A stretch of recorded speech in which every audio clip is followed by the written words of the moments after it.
Good morning and welcome back to the Kaiser Report. This is John. Thank you for returning.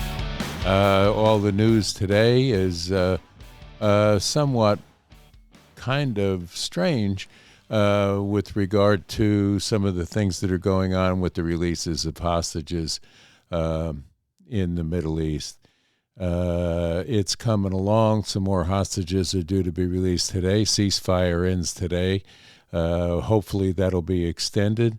Also, some news on Fox News this morning was that the little 4-year-old girl that was released, his family was a large Biden supporter, and now they're wondering why she was one of the few, of any, Americans released from the hostage exchange.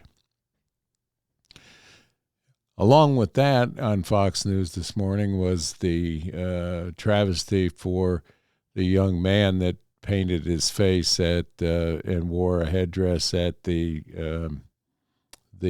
Chiefs football game, and they tried to spread him all over the news as being in blackface, but they only showed an angle that showed the black on his face, but his face was 50% red and 50% black, and there was no meaning to it other than he's a fan of the Chiefs, and that's the Chiefs' colors. But they tried to cancel this poor kid at 5 years old because of this. The world is, this country is getting stranger by the day. We have all these college kids out protesting on behalf of the Palestinians, and I understand that no one likes to see problems with, with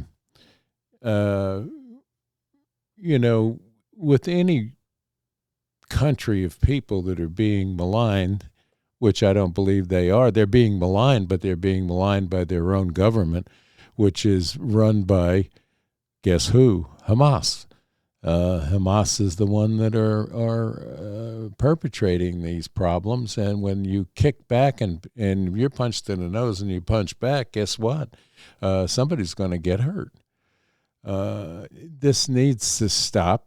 The Palestinians need to vote out that government and get on with life and stop the silly war, or silly skirmish, what it is, but less than a war. And along with that, let's see what else happened in today's news. The economy numbers came out today, and they're saying that that sales and buying was up higher than it was in years gone by, which is possible.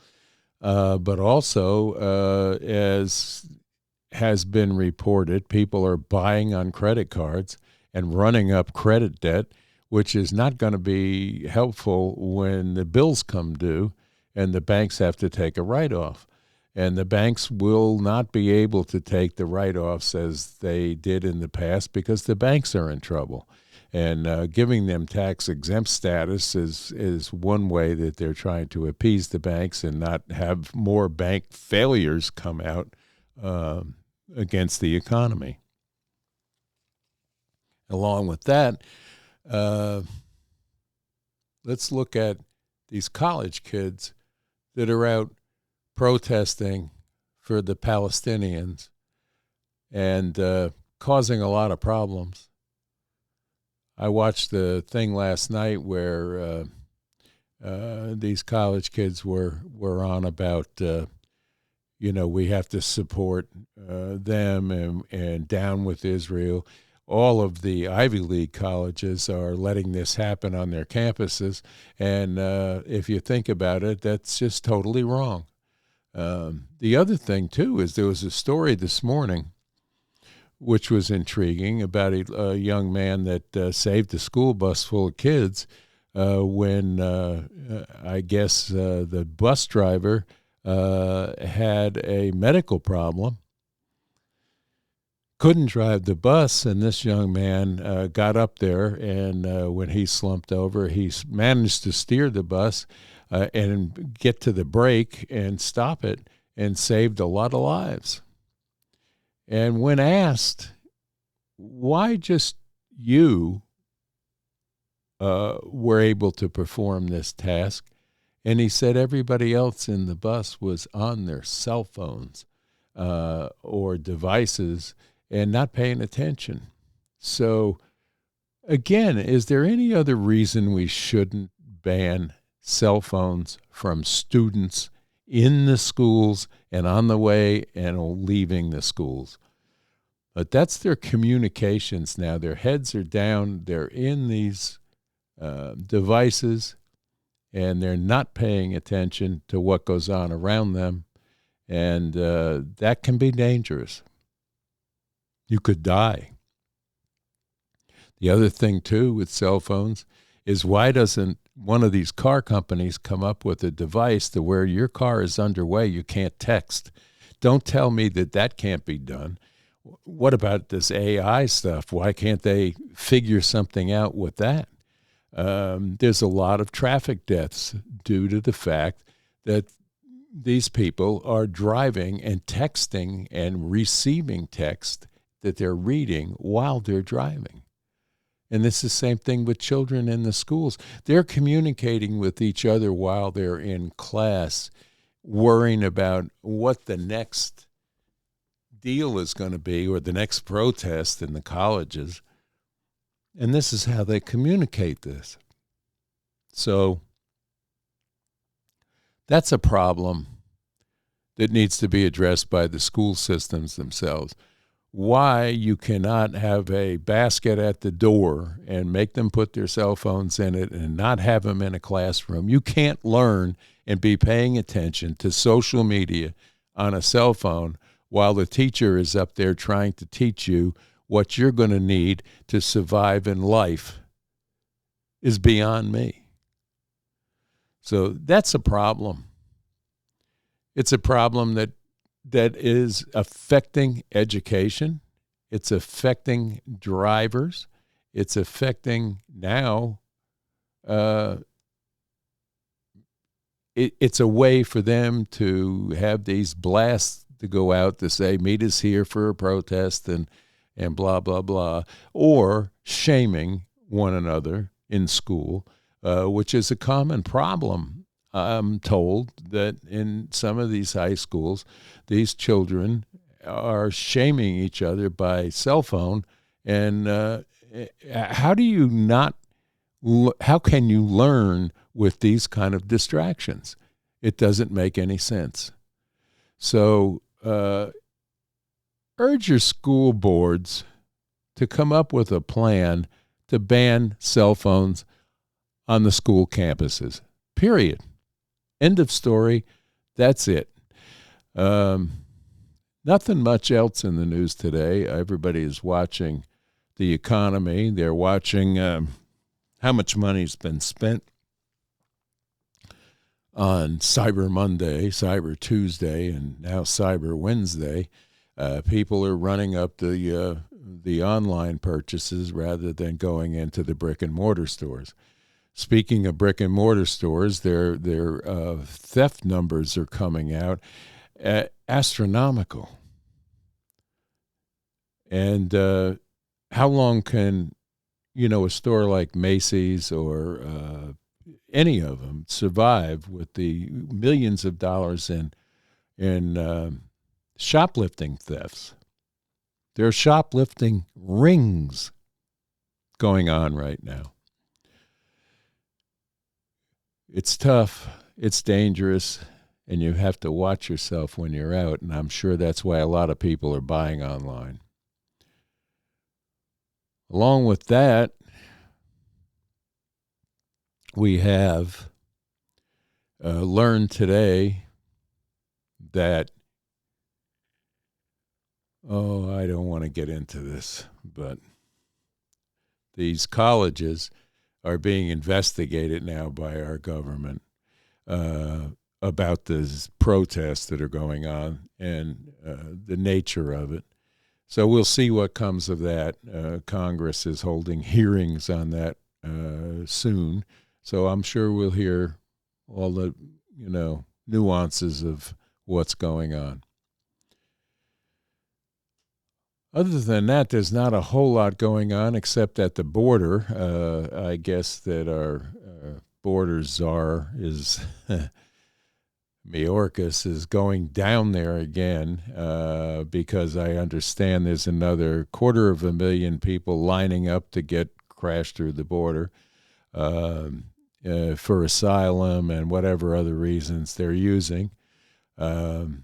And that's on top of the 6.4 million that have crossed into this country illegally, which is a crime in itself. And it was let happen, and all of these numbers are after Biden took over.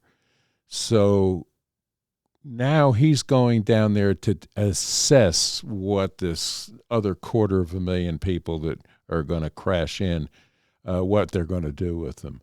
Well, his track record and controlling the border is nil. He's done nothing. He's been before the House for hearings, didn't answer any questions that were put to him directly, and evaded what the reasoning is for letting 6.4 million people cross into the border, much of them not vetted and probably, they've already, incarcerated or picked out of the bunch that came in, terrorist groups or people on the terrorist watch list were picked up, but how many got by without getting caught is what we need to ask ourselves, because we don't know where a lot of these people are, and Mayorkas certainly doesn't know where a lot of these people are. So what is there to be done? We need to shut the border, the southern border, down. It has to be closed. It has to be closed. And the Stay in Mexico program that was in place needs to be brought back. Was it Title 46 or 42? It has to be reinstated. And these people have to be stopped because we don't know where they're from and what the reason is for them to be getting in. Are we just going to sit around and wait for a terrorist act to take place in one of our cities and kill some American citizens? It's out of control. The border is got to be closed, and it has to be closed soon until it's straightened out and we have a proper vetting program put in place to know who these people are, why they're here, and why they want to be here. And it's not always because they're afraid to stay in their own countries. Their own countries are sending them. But the problem is, as I've been told many times before, these countries like Nicaragua and several other Central American countries are emptying out their jails and sending these people packing. And they're providing transportation for them to get to the border. I hope Mr. Mayorkas decides to do his job. I don't understand why it hasn't been done yet, but maybe we'll hear in the news cycle in the next few days what the answer is to stopping this. Now, back to the holiday season. People are starting to want to celebrate the holidays that are upcoming. And I understand that. And I understand that there are certain factions of people in this country that would continue to protest and try to disrupt and ruin people's Christmas and Hanukkah holidays, which is not the thing to do. Not in this country. This country was founded with a religious back. People who believed in God and the goodness of God, and we've gotten away from that. Our young people in these universities need to wake up and stop all the nonsense, deciding who to back in a foreign skirmish is not a thing that they should be worried about. They should be worried about learning a trade and getting out there and becoming useful citizens and supporting their own country that has been good to them. And God has been good to this country. It's been good to us.